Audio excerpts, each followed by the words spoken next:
इसीलिए हमारी आबादी जो है, अब देखिए वो जो समाज भारत को संस्कृति और सभ्यता देने का काम किया, सनातन को स्थापित करने का काम किया, उसका वंशज, उसको मानने वाले राजनीतिक हाशिए पे है। हिस्सा नहीं, ब्राह्मण समाज से ही दशनाम को लाया गया।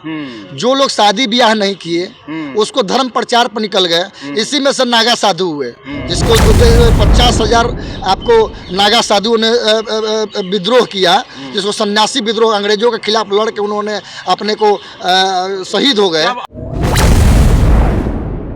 नाम डॉक्टर राकेश भारती।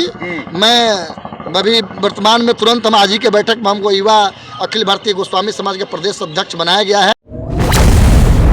दल यूनाइटेड एक जो दल है, पार्टी है, उसमें यूथ का प्रदेश का उपाध्यक्ष हूँ। हमारे सामने उद्धव गोस्वामी जी हैं। सर जो हैं प्रदेश अध्यक्ष हैं बिहार अखिल भारतीय गोस्वामी समाज के।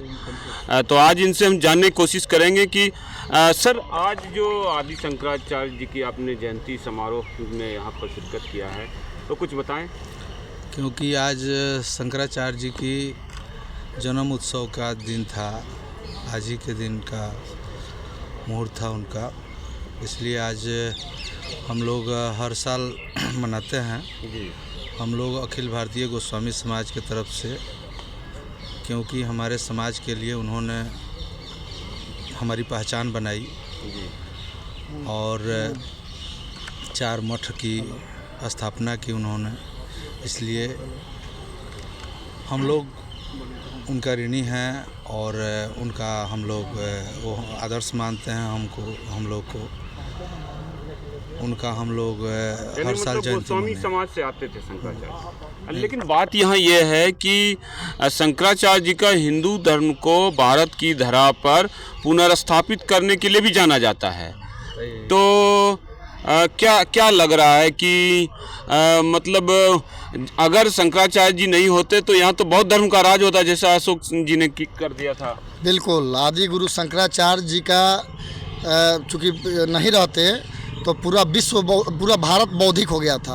और उस बौद्ध धर्म के खिलाफ उन्होंने नहीं किया, अपने सनातन को स्थापित, जो कि भारत का प्राचीन इतिहास रहा है, ऋषियों मुनियों का देश है ये, जो सनातन संस्कृति रही है, उस संस्कृति को सनातन के नाम देकर उन्होंने देश में 4 मठ का निर्माण किया। और मठ का निर्माण करके उसका बहुत उपमठ भी बने, उपधाम जिसको बोलते हैं, धाम आज की दिशा में हम लोग धाम बोलते हैं, 4 धाम, और उसके उपधाम भी 12 बने। और बन के और पूरे 32 साल की आयु तक उन्होंने अपना देहवास हो गया उनका। लेकिन 32 साल तक के आयु तक, उतने कम उम्र में उन्होंने जो सनातन को स्थापित कर दिए पूरे भारत में, वो काफ़ी माने ऐतिहासिक रहा। उसी के रूप में, अपने पूर्वज के रूप में, जिन्होंने सनातन के, जो सनातन संस्कृति की पहचान हमारी रही है, और हम लोग के दशनाम समाज का नाम उन्होंने ही दिया, गिरी पूरी भारती सरस्वती।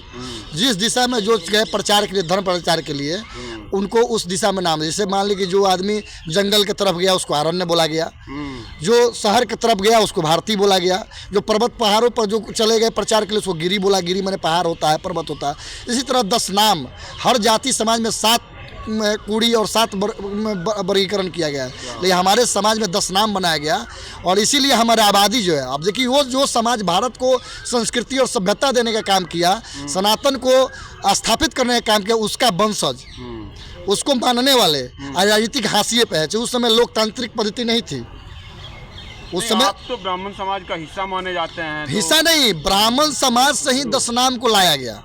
जो लोग शादी ब्याह नहीं किए उसको धर्म प्रचार पर निकल गए। इसी में से नागा साधु हुए, जिसको 50,000 आपको नागा साधुओं ने विद्रोह किया, जिसको सन्यासी विद्रोह, अंग्रेजों के खिलाफ लड़ के उन्होंने अपने को शहीद हो गए। अब आप इतना बेधड़क बोल रहे हैं, समाज के लिए आवाज़ उठा रहे हैं, कहाँ से प्रेरणा मिली, कैसे मतलब आपने शुरुआत किया इसका? मैं प्रेरणा, सनातन में अपने आप में एक तेज है, सनातन अपने आप में एक तर्क है, सनातन अपने आप में एक माने क्या बोलते हैं, उसकी बौद्धिक तर्कता है, क्षमता है। उस जिसके अंदर सनातन की संस्कृति जिसके अंदर आ जाएगी, उसके अंदर तेज आ जाएगा, उसके अंदर समझ आ जाएगा, उसके अंदर ज्ञान आ जाएगा। आप एक तरफ तेज दिखा रहे हैं, आप लोग काम कर रहे हैं, दूसरी तरफ यहाँ इफ्तार पार्टी में देख रहे हैं, उनके लिए ही काम करते हैं। तो आपको वो लोग अपना कर रहे हैं, हमारा देखिए, हमको किसी धर्म से नाराजगी नहीं है, लेकिन जब हमारे सनातन धर्म पर कोई ठेस पहुंचाने का काम करेगा, सनातन धर्म जिस समय अंग्रेजों के खिलाफ सन्यासियों ने, नागा साधियों ने सन्यासी विद्रोह करने का काम किया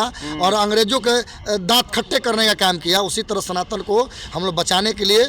लेकिन स्थिति अभी क्या है, हमारे गोस्वामी समाज के प्रदेश अध्यक्ष जी अभी बोल रहे थे, अभी स्थिति ये है कि बिहार में जिस समय देश जब सत्ता देशों में आया, देश में राजतंत्र आया, लोकतंत्र आया, तो लोकतंत्र में लोग सत्ता की लड़ाई, भगवा की लड़ाई हम लोग लड़े, देश में सनातन का स्थापित हम लोग का है। लेकिन इसकी मलाई जो खाने की बात आई तो भगवा के नाम पर दूसरा कोई खा रहा है, तो हम लोग कभी सत्ता की तरफ ताके नहीं, सत्ता बनाने का काम किए।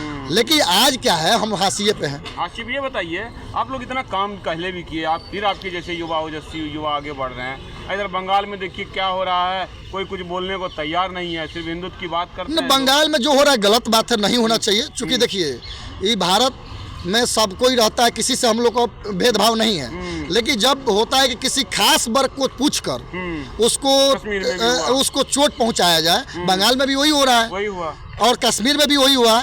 इस सनातन पर बहुत बड़ा चोट है, इसको सब सनातन शक्तियों को जगना होगा और इसको मुंहतोड़ जवाब देना होगा। अंतिम सवाल, क्या आप फिर से आदि गुरु शंकराचार्य की तरह आप आगे बढ़ेंगे, बचाएंगे हिंदुत्व को? 100% हमारा, देखिए हमारा गोस्वामी समाज जो है, 10 नाम समाज, इतिहास रहा है जो कभी देशद्रोही नहीं हुआ है।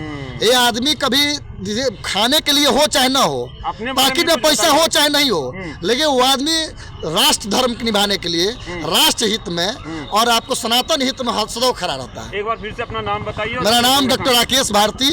मैं अभी वर्तमान में तुरंत हम आज ही के बैठक में हमको युवा अखिल भारतीय गोस्वामी समाज के प्रदेश अध्यक्ष बनाया गया है। क्या बात है। और मैं जनता दल यूनाइटेड एक जो दल है, पार्टी है, उसमें यूथ का प्रदेश का उपाध्यक्ष हूँ।